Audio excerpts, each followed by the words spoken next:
बड़ी खबर है, क्योंकि क्या डोनाल्ड ट्रंप की अब जान को खतरा है? ये इन हमलों के बीच एक बहुत बड़ा सवाल है। सवाल इसलिए भी पूछा जा रहा है कि ईरान के साथ बढ़ते तनाव और सुरक्षा चिंताओं के बीच अमेरिकी राष्ट्रपति डोनाल्ड ट्रंप अंकारा में नेटो शिखर सम्मेलन से पुराने एयरफोर्स वन विमान से वॉशिंगटन वापस लौटे। ट्रंप ने कतर के उपहार में दिए गए बोइंग 7478 विमान से दूरी बनाते हुए अपनी यात्रा के दौरान पुराने विमान का इस्तेमाल किया। हालांकि डोनाल्ड ट्रंप ने सुरक्षा चिंताओं को खारिज करते हुए कहा वो सिर्फ पुराने समय की यादों के लिए इसमें लौटे हैं। हालांकि न्यूयॉर्क टाइम्स के मुताबिक अमेरिका और ईरान के बीच फिर से शुरू हुए संघर्ष के बाद ट्रंप ने कतर से उपहार में मिले $400 मिलियन के नए बोइंग 7478 विमान की बजाय अमेरिकी सीक्रेट सर्विस की सलाह पर पुराने विमान का इस्तेमाल किया। रिपोर्ट में यह भी कहा गया कि कदम किसी विशिष्ट खतरे के जवाब में नहीं बल्कि एहतियाती उपाय के तौर पर उठाया गया है। हालांकि अधिकारियों ने स्वीकार भी किया नए विमान में अभी तक वो सभी सुरक्षा सुविधाएं नहीं हैं जो मौजूदा एयरफोर्स वन में मौजूद हैं। एयरफोर्स वन पर ट्रंप ने क्या कहा, सुनिए। अब एक साथ दो तस्वीरें आपको दिखाएंगे जहां नए एयरफोर्स वन की और पुराने एयरफोर्स वन की ये तस्वीरें हैं। एयरफोर्स वन अमेरिका के राष्ट्रपति का आधिकारिक विमान है। दुनिया के सबसे सुरक्षित और आधुनिक विमानों में गिना जाता है। अत्याधुनिक संचार प्रणाली, सुरक्षा उपकरण, आरामदायक रहने की व्यवस्था इसमें है। विमान लंबी दूरी तक बिना रुके उड़ान भर सकता है और हमले की स्थिति में भी उड़ने में सक्षम है। एयरफोर्स वन अमेरिकी शक्ति, तकनीकी क्षमता और राष्ट्रपति की सुरक्षा का अहम प्रतीक माना जाता है। कतर के उपहार में दिए गए एयरफोर्स वन जहाज की भी इन दिनों चर्चा है। हालांकि इस गिफ्ट को लेकर अमेरिका में राजनीतिक और नैतिक बहस भी छिड़ी हुई है। ट्रंप के विरोधी उनकी आलोचना कर रहे हैं, सुरक्षा से खिलवाड़ का आरोप लगा रहे हैं। अब एक और बड़ी खबर, ईरान के मशहद में ट्रंप के खिलाफ पोस्टर, जहां ऊंची बिल्डिंग्स के ऊपर ये बड़े बड़े पोस्टर लगाए गए हैं। पोस्टर में लिखा है, हम ट्रंप को मार डालेंगे। अमेरिका और ईरान के बीच लगातार टकराव जारी है। अंकारा में भी ट्रंप ने यह कहा कि ईरान मुझे मार सकता है। बड़ा सवाल यह है कि आखिर खौफ में क्यों है डोनाल्ड ट्रंप? अब 5 सबूत आपके सामने रखते हैं जहां ट्रंप ने खुद पर हमले की आशंका भी जताई है। दूसरी बड़ी बात, एयरफोर्स वन के पर्दे बंद करने को भी कहा। डोनाल्ड ट्रंप ने पत्रकारों से कहा, मैं मरूंगा तो आप भी मारे जाओगे। बीच सफर में अचानक अपना विमान भी बदल लिया। साथ ही ट्रंप पर अब तक 5 बार हमले की कोशिश हो चुकी है। अमेरिकी दावा यही है कि ट्रंप पर हमले की साजिश के पीछे ईरान शामिल रहा है। मेरे सहयोगी मनीष झा इस वक्त हमारे साथ है। मनीष, इस ग्राफिक में यह बात इसलिए भी रखी गई है कि ट्रंप पर इससे पहले 5 बार हमले हो चुके हैं। वो इसलिए क्योंकि अब डोनाल्ड ट्रंप सामने आकर यह कहते हैं कि मैं ईरान का नंबर 1 टारगेट हूं। खुदा ना खास्ता हमला हुआ भी तो क्या पूरी तरीके से शक सिर्फ और सिर्फ ईरान पर? बिल्कुल, देखिए, वैसे कहते हैं छोटी मुंह बड़ी बात, लेकिन हमारी तरफ से प्रेसिडेंट ट्रंप को यही सलाह है कि बार बार वो ये बात ना कहें कि वो ईरान के टारगेट नंबर 1 हैं या वो मारे जा सकते हैं, क्योंकि उनके आसपास में बहुत से ऐसे लोग हैं जो ईरान के साथ जंग करना चाहते हैं और पता चला कि किसी ने विश्वासघात कर दिया और वो मारे गए और उसका ब्लेम ईरान पर दिया जा सकता है। कहने का मतलब यह है कि अमेरिका में भी बहुत से लोग, बहुत सी कंपनी, बहुत से संगठन जो चाहते हैं कि ईरान के साथ दुश्मनी आगे बढ़े, अमेरिका और ईरान के बीच जंग हो। इजराइल की तो इच्छा है ही, तो बहुत से ऐसे प्लेयर हैं जो चाहेंगे कि प्रेसिडेंट ट्रंप मारे जाएं और उसका सारा ठीकरा ईरान पर रखा जाए और फिर उसके बाद ईरान के साथ जंग हो। तो प्रेसिडेंट ट्रंप को सलाह यह है कि वो इस बात को भी कंसीडर करें। लेकिन हाँ, बात जहां तक ईरान के लोगों की है, तो ईरान के लोगों का गुस्सा, ईरान के लोगों का जो ऐलान है कि हम ट्रंप को जिंदा नहीं छोड़ेंगे, हम ट्रंप को मारेंगे, वो समझ में आता भी है।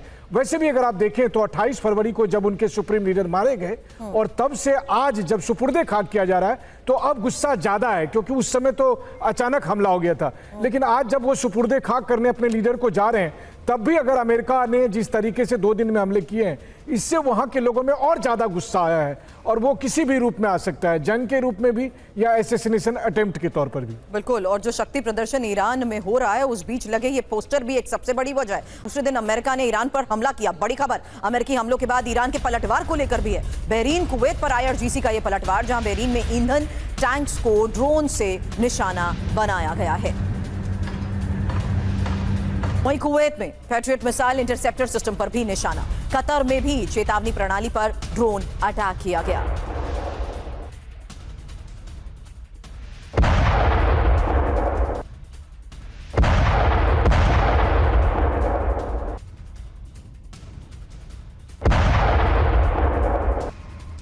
लगातार दूसरा दिन अमेरिका ने ईरान पर हमला बोला। अमेरिका ने ईरान के 90 ठिकानों पर हमले किए, जहां ईरान पर 7 घंटों तक लगातार बमबारी होती रही। हालांकि हॉर्मुज स्ट्रेट में ईरानी ठिकानों पर हमले को लेकर खबर।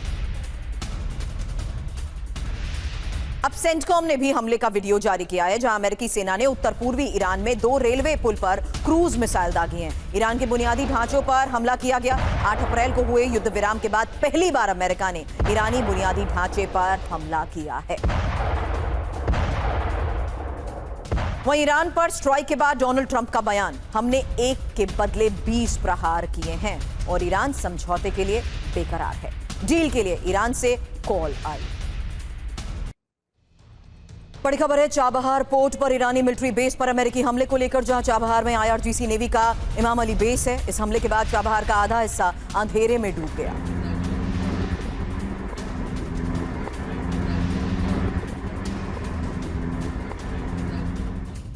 वहीं बुशर की ड्रोन साइट पर भी अमेरिकी हमले को लेकर खबर। इन हमलों के बाद सफेद धुआं निकलता नजर आया।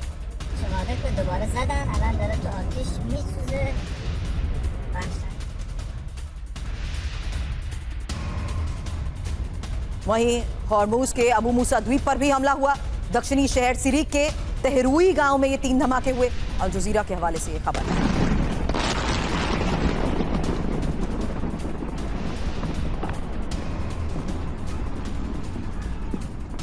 बुशर के जोगदाग इलाके में भी धमाका, एक के बाद एक 7 धमाके किए गए हैं।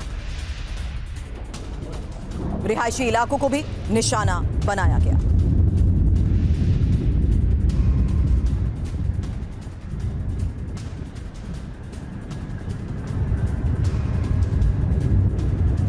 बड़ी खबर यह है कि अमेरिका ने IRGC के ठिकानों पर भी हमला किया है। रडार, एंटीशिप मिसाइल साइट्स पर अटैक हुए हैं। एयर डिफेंस सिस्टम पर हमले किए गए। अमेरिका ने ईरान पर पिछली रात से बड़े हमले किए हैं।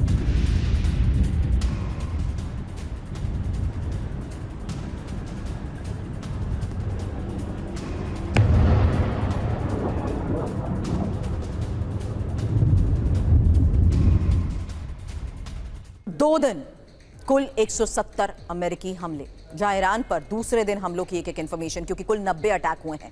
जहां चाबहार पोर्ट को टारगेट किया गया क्योंकि मिलिट्री बेस पर यहां अटैक हुआ है, जबकि बुशर में ड्रोन साइट पर हमला हुआ।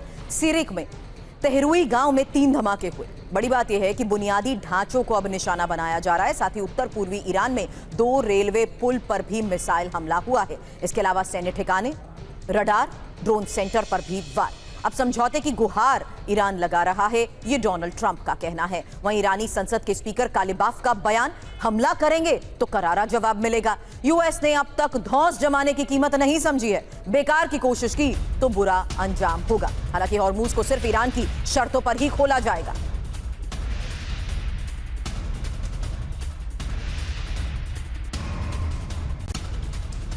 हालांकि ईरानी विदेश मंत्रालय ने भी बड़ा बयान दिया। ईरान पर हमलों में यूरोप निष्पक्ष नहीं है। यूरोपीय देशों ने यूएस को सैन्य अड्डे दिए हैं। यूरोपीय देश अपनी जिम्मेदारी से बच नहीं सकते। मार्क की भाषा चापलूसी वाली है।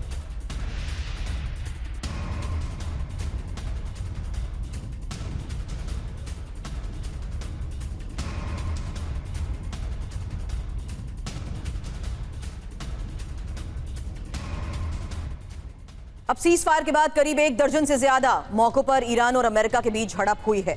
एक मैप आपको दिखाने वाले हैं, जिससे आपको यह भी पता लगेगा कि इन 1 दर्जन मौकों पर एक बार ही किस तरीके से डिटेल्स आपके सामने हैं। जहां ईरान जहाज पर हमला करता है तो अमेरिका IRGC बेस पर हमला करता है। ईरान खाड़ी देशों को निशाना बनाता है। वहीं देखिए किस तरीके से अमेरिका ने और जोरदार हमले किए हैं। अमेरिका ईरान हमले बंद करने पर सहमत है। शिपिंग बड़ी सुरक्षा के साथ फिर से शुरू। हालांकि वार पलटवार जिस तरीके से लगातार हो रहा है, अमेरिका ईरान टकराव में जिस तरीके से स्ट्रैटेजीज को अपनाया जा रहा है, मनीष, मेरा सवाल यह है कि इस बार क्या पैटर्न अमेरिका अपना रहा है? अमेरिका पूरी तरीके से उसे क्रिबल करने की कोशिश कर रहा है, उसकी कोस्टल डिफेंस को करने की कोशिश कर रहा है। मतलब जो उसकी शक्ति है सीधा उस पर वार, इसीलिए अलग अलग द्वीप पर और उसके इंपॉर्टेंट इंफ्रास्ट्रक्चर पर वार। बिल्कुल, देखिए सबसे पहले तो जो स्केल है, जो इंटेंसिटी है, वो काफ़ी बड़ा है पहले की तुलना में। मतलब 40 दिन की जंग जब रुकी और उसके बाद जो सीज फायर पीरियड था, उस समय छिटपुट हमले होते थे। लेकिन उस वक्त क्या होता था कि अगर किसी जहाज़ पर ईरान ने हमला किया तो अमेरिका की तरफ से 4-5 ठिकानों पर हमले होते थे। फिर मान लीजिए कि ईरान की तरफ से ड्रोन दागे गए, उसको अमेरिका ने वहीं रास्ते में गिरा दिया। यहाँ से शुरू हुआ, फिर 10-12 हमले तक होने लगे। लेकिन कुछ घंटों के भीतर 80 हमले होना, 90 हमले होना, और केवल हमले ही नहीं हो रहे, कल उन्होंने ईरान के तेल बेचने पर फिर दोबारा से प्रतिबंध लगा दिया। और जहां जहां हमले हो रहे हैं उसमें केवल मिलिट्री साइट्स नहीं है, मिलिट्री साइट्स के अलावा आपने विस्तार से बताया कि जो सिविलियन इंफ्रास्ट्रक्चर साइट्स हैं, चाहे वो रेलवे ब्रिज हो, चाहे वो पोर्ट हो, चाहे वो, बल्कि ईरान का कहना है कि एक हॉस्पिटल भी टारगेट किया गया। तो इससे ये लग रहा है कि जिस तरह से लड़ाई फरवरी मार्च में हो रही थी, ठीक उसी तरह का रूप बदलता जा रहा है ये। तो अगर आज की रात दोबारा से कंटिन्यू होती है, आज की रात अगर फिर से ईरान पर हमले होते हैं, तो इसका मतलब है कि बिना ऐलान किए अमेरिका ईरान के खिलाफ 3.0 जंग शुरू हो चुकी है। भारतीय समुदाय को प्रधानमंत्री नरेंद्र मोदी संबोधित करेंगे और 30,000 भारतीयों को पीएम का ये संबोधन, जहां मेलबर्न मीट्स मोदी नाम से कार्यक्रम का आयोजन हो रहा है और ऑस्ट्रेलिया में अब तक का ये सबसे बड़ा कार्यक्रम है। फिलहाल बता दें आपको, 3 दिन के ऑस्ट्रेलिया दौरे पर प्रधानमंत्री नरेंद्र मोदी अब से थोड़ी देर में आपको सीधी तस्वीरें भी दिखाएंगे। हालांकि इस दौरे से पहले एक टीजर जारी किया जा चुका है, देखिए वो टीजर।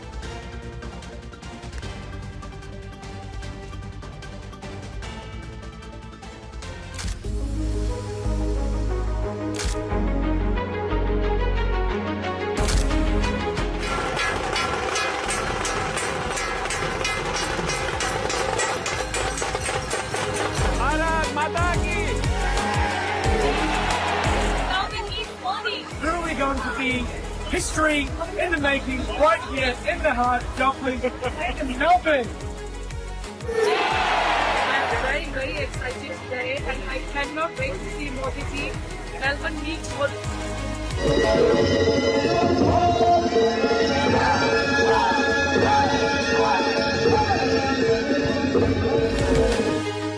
मोदी जी को मेलबर्न में तहे दिल से उनका स्वागत करते हैं।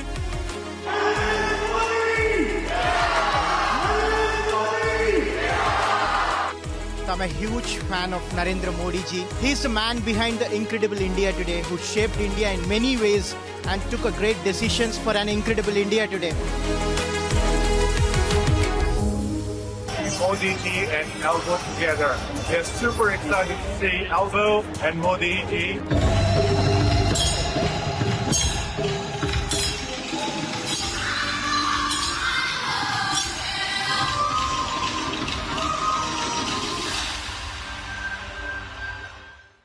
आधे हिंदुस्तान में कुदरत के कहर की अब एक एक तस्वीर। पहाड़ से मैदान, बारिश से बेहाल, जहां लगातार हो रही बारिश से जनजीवन अस्त व्यस्त हो चुका है। आधे हिंदुस्तान में कुदरत के कहर की एक एक तस्वीर देखिए। ये वो डरावना मंजर है जहां पहाड़ से लेकर मैदान तक बारिश से हालात बिगड़ते जा रहे हैं। बारिश, बाढ़ और भूस्खलन से पहाड़ दरकने लगे हैं। बारिश और बाढ़ की दो डरावनी तस्वीरें आपको दिखाते हैं, कैसे बारिश और बाढ़ से हिंदुस्तान में आपातकाल लगा दिया है। और ये हिमाचल प्रदेश की पहली तस्वीर आपके सामने है। भांगी इलाके में दिल दहला देने वाली ये तस्वीरें आई। लैंडस्लाइड की तस्वीर है, पहाड़ का बड़ा हिस्सा सड़क पर आ गया। उत्तराखंड के टिहरी गढ़वाल की दूसरी तस्वीर, मकान लैंडस्लाइड की चपेट में आ गया। लगातार बारिश के बाद मकान धराशायी हो गए हैं। एहतियात के तौर पर मकान को पहले ही खाली करवा लिया गया था।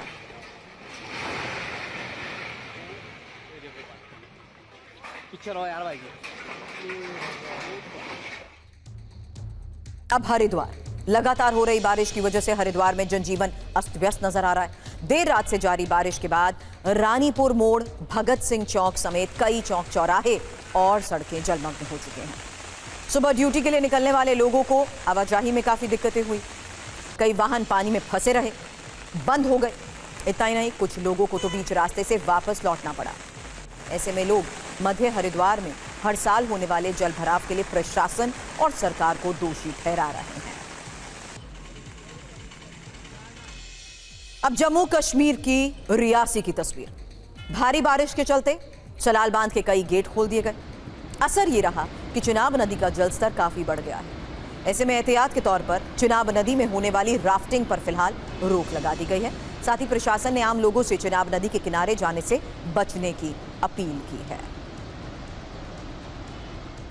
और अब मुंबई की आज की तस्वीर, जहां बारिश जानलेवा बनती जा रही है। बारिश के पानी में बहने से 3 लोगों की मौत हुई। 7 दिनों में 41 इंच तक पानी बरसा है।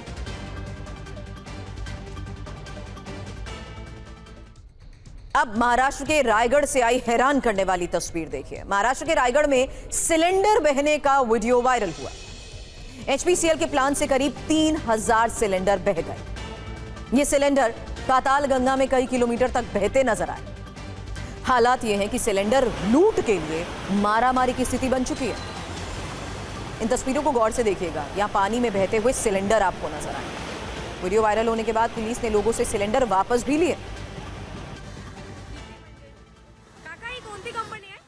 इन तस्वीरों के सामने आने के बाद सभी हैरान थे। इस बीच जैसे ही पुलिस प्रशासन को इसकी जानकारी मिली, कोशिश की गई बहते पानी के बीच से सिलेंडर्स को निकाला जाए, लेकिन 3000 सिलेंडर, ऐसे में आसपास के लोगों के बीच सिलेंडर लूट की भी कोशिश हुई। इसीलिए पुलिस प्रशासन ने सख्ती दिखाई और ज्यादातर सिलेंडर को वापस भी लिया।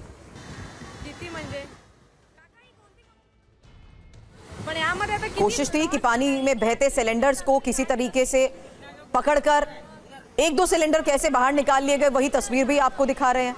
इस बीच लोगों से भी मदद मांगी गई।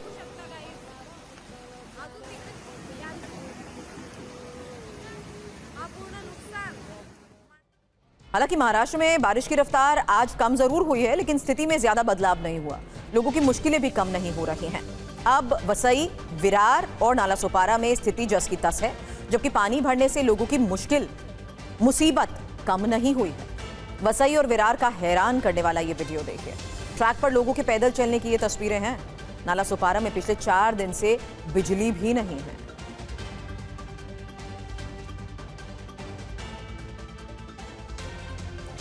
अब दिल्ली एनसीआर में जोरदार बारिश और बारिश से दिल्ली के ज्यादातर इलाके जलमग्न। एक तस्वीर आपको दिखाते हैं। बारिश की वजह से भारी जाम भी है। ऑफिस जाने वाले लोगों को परेशानियों का कैसे सामना करना पड़ रहा है। जगह जगह जल जमाव, वाटर लॉगिंग की वजह से गाड़ियां चलाने में दिक्कत हो रही है। दिल्ली के ज्यादातर इलाकों में तेज बारिश के बाद वाटर लॉगिंग और पेड़ गिरने के साथ साथ ट्रैफिक जाम की भी खबर है। फिलहाल ये 2 तस्वीरें एक साथ आपके सामने। मेरठ एक्सप्रेसवे पर इस जाम की तस्वीर। इस स्थिति से आप अंदाजा लगाइए कि बारिश की जोरदार बारिश ने कैसे ट्रैफिक को धीमा कर दिया है, ब्रेक लगा दी है। वहीं बारिश से दिल्ली वालों की मुश्किलें इसलिए बढ़ रही हैं क्योंकि ज्यादातर इलाकों में वाटर लॉगिंग है।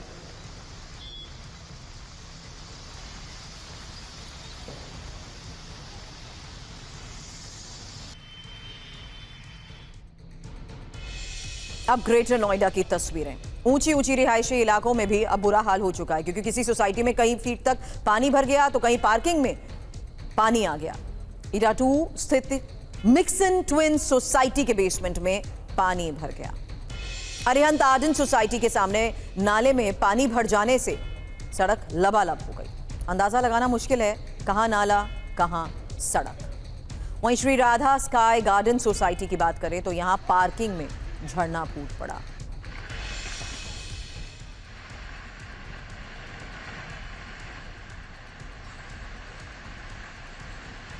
ये तस्वीरें ग्रेटर नोएडा वेस्ट के अरिहंत आर्डन सोसाइटी के पास की हैं। मॉनसून की बारिश ने प्रशासन के दावों की पोल खोल दी है।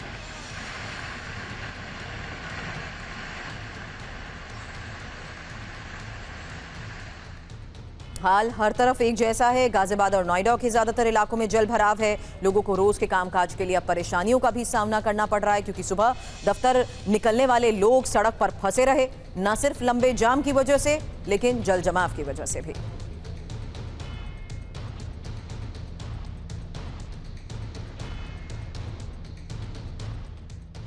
तो एक जैसी तस्वीर हर जगह से सामने आ रही है, इसलिए एक साथ अब 12 तस्वीरें देखिए और इन तस्वीरों को देखकर आप अंदाजा लगा सकते हैं कि लगातार हो रही बारिश कैसे लोगों की मुश्किलें बढ़ा चुकी हैं। ये वो तस्वीरें हैं जिससे साफ है कि लगातार हुई दिल्ली एनसीआर में बारिश ने लोगों की मुश्किलें इस कदर बढ़ा दी कि आज लोग न सिर्फ घंटों जाम में फंसे रहे बल्कि गाड़ियां तक फंस गई। यहां तक कि सोसाइटीज के बेसमेंट में भी पानी आ गया है। हालांकि हाई राइज बिल्डिंग है लेकिन बेसमेंट पानी से भर चुके हैं।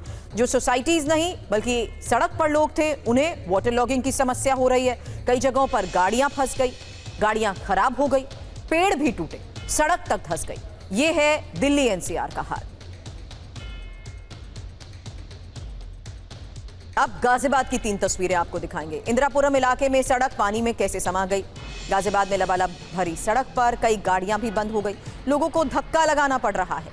वहीं मेरठ एक्सप्रेसवे यानी NH24 पर सुबह दफ्तर जाने के वक्त महाजाम की स्थिति हो गई।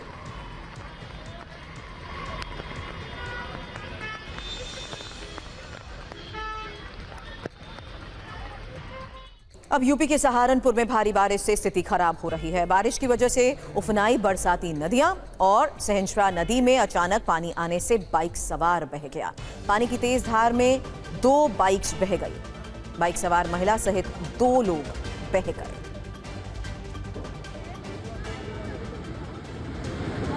इन तस्वीरों को जिसने देखा हैरान रह गया। झरने की तरह पानी बह रहा था। हालांकि इस तेज बहाव के बीच और आसपास के इलाके में भरे पानी के बीच लोग इस रास्ते को पार कर रहे थे। वहीं एक बाइक सवार की जान मुश्किल में आ गई। देखिए, आसपास के लोग किसी तरह से तेज पानी के बहाव के बीच भी इन्हें बचाने की कोशिश करते रहे। बारिश के कारण उफनाई बरसाती नदियां और उसी में फंसे बाइक सवार। अब गुजरात की तस्वीरें। लगातार हो रही बारिश से जिंदगी पर ब्रेक लग चुकी है। सूरत नॉनस्टॉप बारिश से बेहाल हो रहा है और जल भराव से शहर मानो जलमग्न हो चुका है। तस्वीरें आपके सामने होंगी कि किस तरह से पूरी मार्केट डूब गई है। हालांकि घरों का भी यही हाल है। सड़क पर मौजूद गाड़ियां पूरी तरह पानी में डूब चुकी हैं। अब तक सामने आ रही जानकारी के मुताबिक इस जल प्रहार से करीब 800 करोड़ रुपए के नुकसान की आशंका है। एक और तस्वीर, बाइक कैसे पानी में डूब गई। ऐसी मजबूरी में लोग क्या कर सकते हैं सिवाय इसके कि पैदल ही बाइक को ले जाना पड़ रहा है। लेकिन इस तरीके से तेज पानी के बहाव में इस सड़क को पार करना किसी जोखिम से कम नहीं। व्हीकल को नुकसान तो हो सकता है, जान को खतरा सो अलग। अब केरलम के वायनाड की तस्वीर आपको दिखाते हैं। कुदरत का वो कहर जहां लंबे वक्त तक जख्म के निशान ये कहर छोड़ रहा है। वायनाड में 7 जुलाई को लैंडस्लाइड हुआ था। बड़े पैमाने पर तबाही मची थी। ये उसी जगह की तस्वीर है। अब तक 9 लोग लापता बताए जा रहे हैं। 3 लोगों की जान गई है। बेहद खौफनाक तस्वीरें, सिर्फ और सिर्फ बर्बादी का मंजर।